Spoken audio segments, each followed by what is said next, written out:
अरे अरे ना सुनाई बोलावत है। का सुनी तू? मतलब कि हमार देख तू मुंह घुमा के जात है। तोर मुंह का देखे रे, तोर मुहवा में सोना जाने लगल है। जो भाग भाग तोरा से बढ़िया तो बेचारी माई है, देखे नहीं तो कहे नहीं बैठा न पहुना तू तो ऐसे बोलत है। अच्छा ठीक है, ऐसे भी एक दिन हम ही लेके जाई।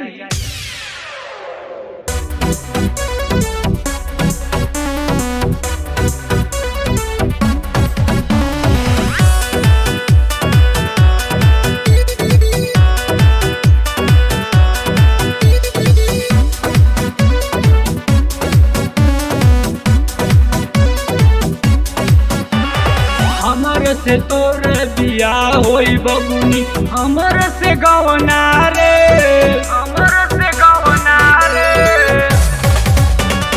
हमर से तोर बिया होई बबुनी, हमर से गवना रे। जब देखे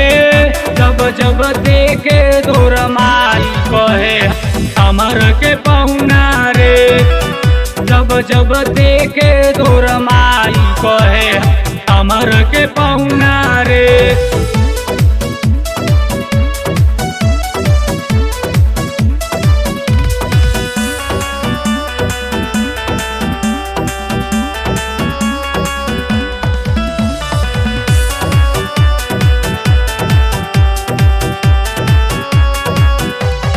कहे तुहार माई हमके लाखों में एगो हीरा।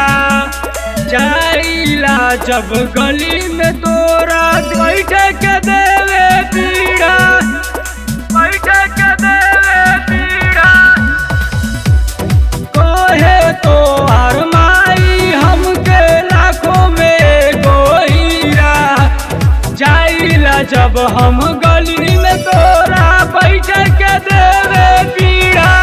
कलवर माला तोहरे से कह बिछाओ ना रे। जब देखे तोर माई कहे हमर के पहुना रे। जब देखे तोर माई कहे हमर के पहुना रे।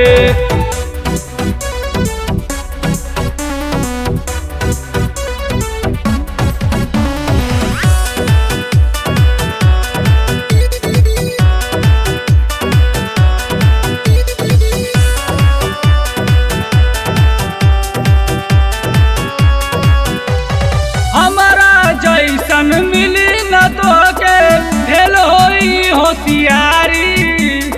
जैबू सरोज धनुआ के छोड़ के गलती करबू भारी, गलती करबू भारी। हमारा जैसन मिली न तो के भेल होई होशियारी। जैबू सरोज धनुआ के छोड़ के गलती करबू भारी। कहे ले लल्ला लुटाई तो हफे दूध के उठाओ ना रे। जब देखे तोर माई कहे हमर के पहुना रे। जब देखे तोर माई कहे हमर के पहुना रे।